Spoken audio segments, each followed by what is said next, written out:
Okay, magandang araw ho sa inyong lahat mga kapatid. Ako po si JDB, ang inyong abaglingkod. Pag-usapan natin ngayon itong si Mato Bato na ang tagal ho pala ng panahon ano, na nagtago ito rito sa Pilipinas.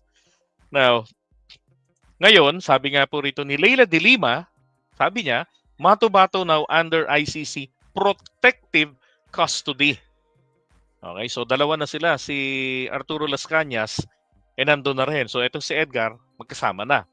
Now, sabi niya, ang alam ko po ay na-contact na rin siya ng ICC at kinonsider na rin yung kanyang testimonya. Kinausap na rin siya ng ICC, vinet na rin siya ng ICC, lumabas na siya, nakalabas na sa Pilipinas. Dito po ngayon ang gagalaite yung mga DDS. Bakit nakalabas ng Pilipinas yan? Kakasuhan pa yan ng libel. At alam ko ay under the protective custody na rin ng ICC.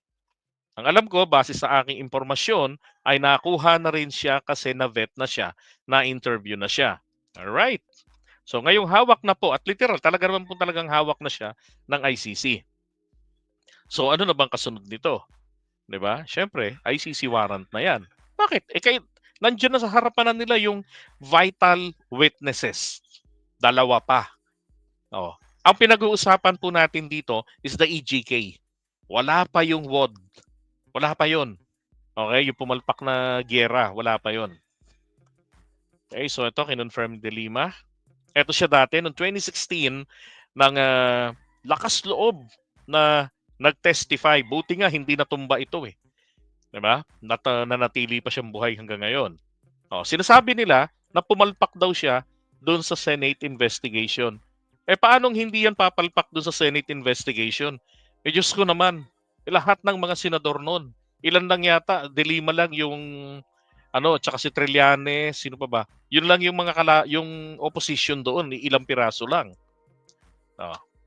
Kino-confirm niya ni de Lima na pati sila Cañas. Nauna sila Cañas eh. Now, alam niyo ho ba kung paano siya nakatakas? Nakatakas o nakalabas ng Pilipinas? Ay, sabi ni Yuan, kumalas na ang Pilipinas sa ICC, alam po namin yun. May tanong po ba kayo sa katotohanan na yon? Paki-type po para ma-explain ko po. Okay, now going back, sabi rito kung paano siya nakalabas ng bansa. Mr. Mato Bato had managed to obtain new identity with a new passport and a new job description. Gardener. Nax, hindi na mamamatay tao. So yung dating Edgar Mato Bato, na identity niya, yung dati niyang pangalan, ang kanyang job description, mamamatay tao. Ni Duterte. Diba? He was a henchman. Now, sabi rito, he practiced saying his new name, first, middle, and last. But the syllables came out funny. Oh, ano pangalan ni ngayon? 'Di ba? Para magkabuhol-buhol. Anyway, I'm not interested to know kung ano yung pangalan niya. Malalaman naman natin yan pagdating ng mga susunod na mga balita mula sa ICC. Pero pinalitan po, nakakuha po siya ng bagong identity. Ang tanong, saan niya po yan nakuha? Siyempre dito sa Pilipinas. Okay? Kaya nga sinasabi nila, may kinalaman dito ang Malacanang. Ako naman naniniwala ako talaga na may kinalaman ng gobyerno natin. Okay? Kasi legitimate naman yung concern. Di ba? Meron talagang kinakailangan na investigasyon na tayuan niya. Mapakinggan siya dapat. At nanganganib ang kanyang buhay. Isipin mo na lang, mga kababayan. Bakit, kung ako man bakit hindi ko ito pagbibigyan na unang-una legal po na makakuha ng panibagong identity para sa seguridad ng isang tao. Ang Amerika ginagawa yan. Di ba? Para doon sa mga mercenaries nila na napakinabangan nila sa isang trabaho and then bilang gantimpala, pagbibigyan ka na nila ng bagong buhay, bagong pagkatao, bagong lugar, bagong tao ka na. Hindi ka na nga lang pwedeng dumalaw sa mga kamag-anakan mo. Kalimutan mo na sila. Palihim na kasi baka matiktikan sila. Now, sabi rito, his thick hair had been shaved, kinalbo na siya, and he wore large glasses and a gray goatee, a mask covered, naka-face mask. Still, Mr. Mato Bato, with his compact but coiled energy, worried that he was recognizable. One of the sons of the owner of the Laod Quarry had worked as a police officer at the airport in the Philippine capital, Manila. The priests and politicians arranging Matubato's escape, worried that he was being targeted for a hit. Yan. Again, ito yung controversial dito eh. One of the sons of the owner of the Laod Quarry, di ba? Had worked as a police officer. Then at the airport in the Philippine capital, Manila, the priest and the politicians arranging Mr. Matubato's escape. Okay, so tinulungan po siya na, actually dalawang pari yon. So ito siya. Mr. Matubato brought some belongings. Yan, may dala siyang maliit niyang anting-anting doon eh. Yung may Mama Maryng maliit. And then black laptop. Okay, and then kasama niya yung kanyang live-in partner. At eto na nga po siya. Yan, Mr. Matubato and Ms. Abarquez. It is because they could not speak the language in the new country. Found some comfort in praying at the church. So hindi sila marunong mag-English.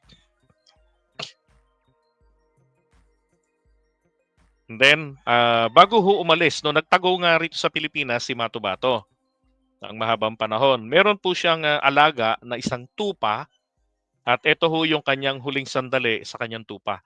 Nagpapaalam na siya sa kanyang tupa. Sabi diyan, Mr. Bato-Bato saying his farewells to a sheep that was with him while he was in hiding. Okay. Yan, so ito na. Ilan lang ito sa mga news clips na kinuha ko kasi sobrang haba. Actually, kung napanood ninyo yung testimonya niya sa Quadcom at sa mga ibang investigation, yun at yun lang din naman. Sabi niya rito, nakita raw niya si Diggs na pumatay ng tao. Okay? At sinasabi rin naman ni dating Pangulong Duterte yan na pumapatay talaga siya. Meron pa nga siyang hinulog sa helicopter eh, di ba? Okay. Then, eto po, si Digong noon. At umamin din naman siya na binuo nga niya yung DDS. Tinuro pa nga niya si Bato na isa doon. Ito, dinidemo niya po, demonstration niya ito kung paano niya ginagawa yung tahimik na pagsyukti ng tao sa utos ni Superman. At walang iba raw, sabi niya na kung sino si Superman, si Diggs. Diba? At ngayon nga, na siguro nakarating din po sa kabilang kampo na malabo na nilang mahagilap etong si Matubato. Nako, taranta na. Now, ito ho yung lugar doon po sa Davao na kung saan niya nilalagay. No? Yung nabasa ko puro sa article natutunan niya raw po. Natutunan niya kung papaano ang isang malaking tao paliitin, paikliin yung matangkad. At gawin niyang unrecognizable yung itsura ng tao. Ganun ang ginagawa niya noon. Kasi kung sakaling matrace, saka dito po niya nililibig yan tambakan ng mga coconut husk. Diyan po ang tambakan. Sa ilalim niya, nandun ang kanilang mass grave. Ng kanilang mga tinutumba. And that was for, 25 years. At eto rin po, pagka hindi sila maglalagay doon, eto pong tulay na ito, which is the San Rafael Bridge, diyan po sa Davao, diyan po sila nagtatapon. Yan po yung Davao River. Diyan po nila dinadump. Kaya pala nung akala ko biro-biro nung campaign period, sinasabi niya noon na yung Manila Bay gagawin niyang tapunan ng mga EEJK niya. Langya. Akala ko nga noon biro lang. Diba? Yung pala totohanan, ginagawa pala talaga nila diyan sa Davao. And again, inamin niya po yan during the Quadcom yung kalokohan niya. Alright, ito that was 2016. Okay. Sabi rito sa report ng The New York Times, the hit list came to include businessmen who challenged the interest of Mr. Duterte's son, politicians whose spheres of influence pressed against Mr. Duterte's journalist who pointed out Mr. Duterte's public presence in who would soon turn up dead. Okay. So, kalaunan, sabi nga ni Matubato, unong kalaunan, alam ko na hindi lang etong mga durugista na to, mga makakaliwa, yung mga salbahe, hindi lang talaga mga bad guys ang aming itutumba. Alam niya na yon, darating yung panahon na yon. Now, sabi, on that day in 2009, the list included Leila de Lima. So, may listahan at nakita niya na kasama si de Lima na itutumba niya. Nagkaroon po kasi ng kung doon nagkakamali, 1 buwan na investigation si Leila de Lima doon tungkol po sa EGK ni Duterte. Ngayon, nakwento rin ni de Lima na isa sa mga plot to finish her ay yun pong ambush doon po sa Laod Quarry. Okay, yung firing range diyan. Diyan ang mass grave. Ngayon, yung Laod Quarry na yon, yun nga yung may police car na dyan. So dito dapat sana gagawin. Kaya lang tumutol yung may-ari ng firing range. Kasi sila yung mga tauhan ni Duterte, sila yung mapagbibintangan agad. At saka maraming nakabaon dyan. So hindi po natuloy yun. Now, ang sumunod na discarding gagawin pala sa kanya is through a sniper. Ang problema naman po ng sniper ay hindi naman po siya matumba-tumba. Gawa ng yung bintana ng hotel sa Davao City ay may mga malalaking puno. Tsaka yung hangin. So hindi rin po nila nagawa. Hindi pa talaga niya graduation. Okay? Yan. Mamaya na yan. So, ngayon, dahil po si Matubato ay hawak na po ng ICC, mas lalong magiging malaking bigat na ito para po rito sa mga Duterte, kila Bato de la Rosa. Kaya kung desperate ang sasabihin, mas kapani-paniwala na mas desperate na po talaga ang kampo nila. Bakit? Tingnan nyo ha, tingnan nyo to. Hindi ba, kung maalala nyo lang, etong Department of Justice, di ba? They were planning to file a criminal cases against Duterte and Bato de la Rosa. Di ba? Base na rin doon sa mga nakuhang impormasyon galing po ron sa Quadcom. Kaya lang, isa pong tinitignan dito, papaano kapag isinampa nila yan, mawawalan na po ng bisa ang ICC. Di ba? Ngayon, pwede na po nating sabihin na mas preferred ng administrasyon ang ICC kesa sa dito kasuhan litisin si Digong, and eventually magiging applicable po yung binabanggit ng ICC na at sinang-ayunan din naman ng Supreme Court, yun pong maintain nila na tawag dito, yung principle of complementarity, na kung saan ay nirerespeto ng ICC ang local courts. Kaya nga siya tinawag na Court of Last Resort. Kung hindi gagana yung korte, hindi kakasuhan, walang magi-initiate, then dahil natatakot because of fear and intimidation or ano pa man, then here comes the ICC. Pero dahil po sinampa rito ang kaso, walang magagawa ang ang piskalya natin at mga korte natin kung hindi po tanggapin ito.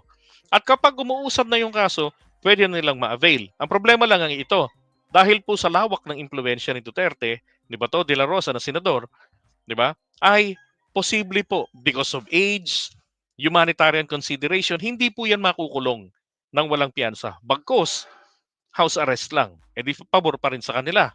Di ba? Tapos ito, pwedeng ma-dismiss din ang kaso. Or pwede din naman mag-plead ng guilty yung dalawa. Tapos ang presidente na, ang anak, si Sara, bibigyan lang po niya ng absolute pardon. Ang idadahilan, the conviction was actually caused by political, diba, motivation. It was politically motivated. Kaya invalid yan. At bilang presidente ng Pilipinas and I have this prerogative at kontrolado ang Kongreso, binibigyan ko yan ng absolute pardon. Siyempre, kailangan pong sang-ayunan yan ng mga mambabatas, makukuha nila yon, di ba? Ngayon, dahil po sa pinayagan, ako naniniwala ako na walang kinalaman dito ang gobyerno, ang Bureau of Immigration, ang Department of Justice. Hindi ako naniniwala na walang kinalaman sila na pinayagan po na makapuslit ng bansa etong si Matubato. At ngayon kasama na nga po nito ni Las Cañas. Okay? Tama ho yung mga nagsasabi sa akin noon. The moment that I believe that was last year, when I was calling out the president, bakit hindi nyo papapasukin ng ICC? Bakit hindi ka pa makipag-cooperate? Sinabi na ng ating Supreme Court in the 15-0 votes last April 2021 na meron pang obligasyon ng Pilipinas na makipag-cooperate sa anumang nasimulan ng ICC rito sa Pilipinas sa investigasyon. 'Di ba? Kaya nagtataka ako noon, bakit hindi ito nakikipag-cooperate ang ating gobyerno at taliwas pa ang sinasabi ni PBBM, in any way, in any forms, hindi tayo makikipag-cooperate, we will not cooperate, we will not talk to the ICC. Pero dito sa nangyaring ito is baliktad po ang nangyari. Mukhang nakikipag-cooperate tayo at tama naman po, that's the right thing to do sa ngalan ng mga tao na sumisigaw po ng hustisya. At kung wala naman talaga siyang ginawang kasalanan, then makakuha naman niyang depensahan ng kanyang sarili. Gaya ng sinasabi niya, sumi. Kaya lang po, sinasabi niya is dito sa Pilipinas. Bakit naman sa Pilipinas lang? Because of influence? 'Di ba? Bakit hindi sa labas ng bansa na pwede naman? Para talagang walang magsasabi na may impluwensya na umiral. Oh. Nagkakaroon din naman po ng ano diyan ng mga na-absuelto sa ICC. Meron din naman mga na-absuelto diyan. Again, depende nga po kasi yan sa ebidensya na ipipresenta sa mga hahawak, sa didinig po ng kaso. Okay? Oh. Kaya buhay pa si Leila de Lima, talagang siya or doon siya magpatunay sa DDS. Okay? Alright, so ngayon, congrats na lang kay Mato Bato. Yun. So, yung mga nagtatanong, JDB nasa na yung warrant of arrest? JDB umalis na tayo sa ICC. Totoo po, umalis po tayo sa ICC. Pero hindi po nangangahulugan na wala na po tayong obligasyon sa kanila. Sapagkat nung pinirmahan po nila PBBM ang ICC, kabilang yung ibang mga senador natin na pumirma dyan, mga nagratipika, yung 13 senador, ay nakasulat po doon at alam nila yan na sinasabi na kahit na ikaw ay kumalas na o nagpadala ka na ng sulat para kumalas sa ICC, pinananatili ng ICC ang karapatan na mag-imbestiga pa rin sa mga kaso mula nung panahon o sa mga insidente mula sa panahon na naging member ka hanggang sa panahon na official na ikaw ay kumalas na. And therefore, kung may mga nangyayari po after po ng 2019, ng March 16 na tayo, 17 ba yun? Basta ganun, March, naging official na tayong hindi na member ng ng ICC, wala na pong jurisdiction doon ang ICC. Ang kanilang jurisdiction po is from 2011, November 1 na naging member tayo hanggang doon po sa March na naging official ng kalas na po tayo. 15-0 po silang ayunan niya ng Korte Suprema. At very rare na mag 15-0 na lahat po sila ay sumasang-ayon. Okay? Alright. So, iwan na po muna natin ito. Hindi. Meron pa pala. Yung nagtatanong, nasa na yung warrant of arrest? Hindi ko po alam. Pero sigurado ko, parating yun. Diba? Kasi kung andyan na matibay na yung mga ebidensyang hawak nila Diba?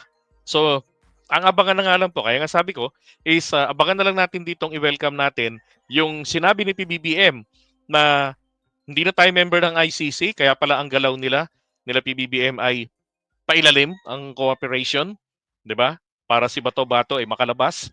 And then, ang malinaw sinabi ng Pangulo natin, member naman tayo ng Interpol and we will cooperate with the Interpol should the ICC send their warrant of arrest and then the red notice. Tanong naman, JDB, sino yung pupunta rito yung mga kano o yung mga puti? Hindi sila pwedeng manghimasok dito. NBI po o kaya PNP po natin ang aakto bilang Interpol. Okay? Katulad nung pagkakahuli rito kila Mayora, 'di ba? Nung nagtago sila sa Alice Goo. Diba nung nagtago sila sa Indonesia, doon sila nahuli. Ang humuli sa kanila po is Interpol ng Indonesia, which is the NBI nila. Kumbaga. So, transfer sila rito sa atin sa Pilipinas. So, ganoon din po yung mangyayari dyan. Local NBI natin or PNP natin, kasi kung binabanggit kong PNP, sabi kasi ni PBBM, Ang tanging magsisilbi lang daw po ng warrant ay walang iba kung hindi ang PNP.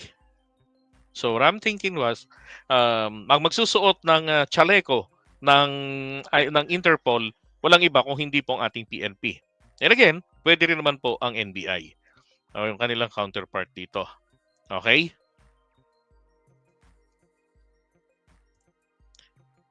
Ako, mas inaasahan ko na yan. Kasi nanahimik na eh. Nanahimik na ang DOJ. Hindi na nagsampa. Tapos etong development, nakalabas si Mato-Bato. Alam na this. 'Di ba? Hindi papayagan ng gobyerno natin na mabaliwala ang ang mga kaso. So, mabaliwala ang hustisya na hinihingi ng mga tao.